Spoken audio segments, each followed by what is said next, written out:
Sir, what conversations have you had recently with Prime Minister Netanyahu about bringing peace to the Middle East? We had a good conversation. We're going to bring peace. You're going to have peace in the Middle East. But not with the clowns that you have running the U.S. right now. You're going to have peace. You're going to have peace in the Middle East. And they should have peace in the Middle East. But not with the clowns you have in the Middle East. Let me tell you, what you have people in the Middle East that aren't doing their job, and you have people in the U.S. that aren't doing their job, and when they get it together, when they get it right, you're going to have peace in the Middle East. Have you talked about a specific end to the conflict with Prime Minister Netanyahu, what that might look like? I always talk about things like that. Thank you very much. This meeting is for the community of Dearborn, so please let us welcome Mr. Donald J. Trump.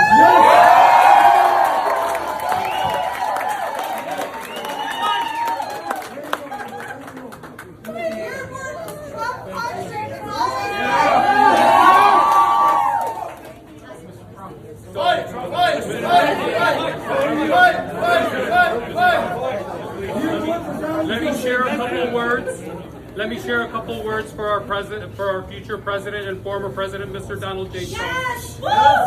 A wise man once said, "Peace is the prize," and I stand before him today. As Arab Americans, we unite against the betrayal of those in power. Our families back home suffer, their cries for help echoing across borders, while the world remains silent. It is time to prioritize our nation's best interests and foster lasting peace for all.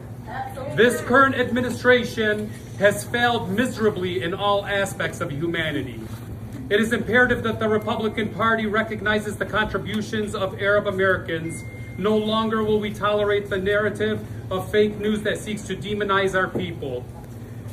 We are proud Americans enriching this nation with our hospitality, education, and hard work. From doctors to humanitarians and poets to politicians, we embody the spirit of resilience and progress.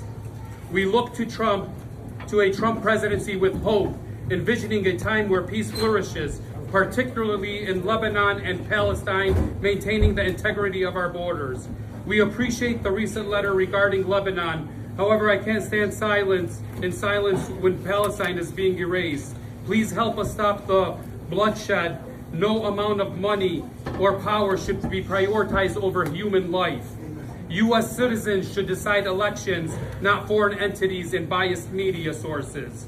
We must reclaim the promise of our forefathers, the freedom of speech, untainted by censorship from social media giants. These platforms should serve as the public spaces, allowing us to reveal the truths and shine the lights of the injustices around the world. As we approach the next election, let us be clear the outcome will reflect the ineffective policies and leadership that have put us all at risk. I believe that you will stand up to corruption, fostering peace and prosperity through diplomacy rather than through bombs and bloodshed.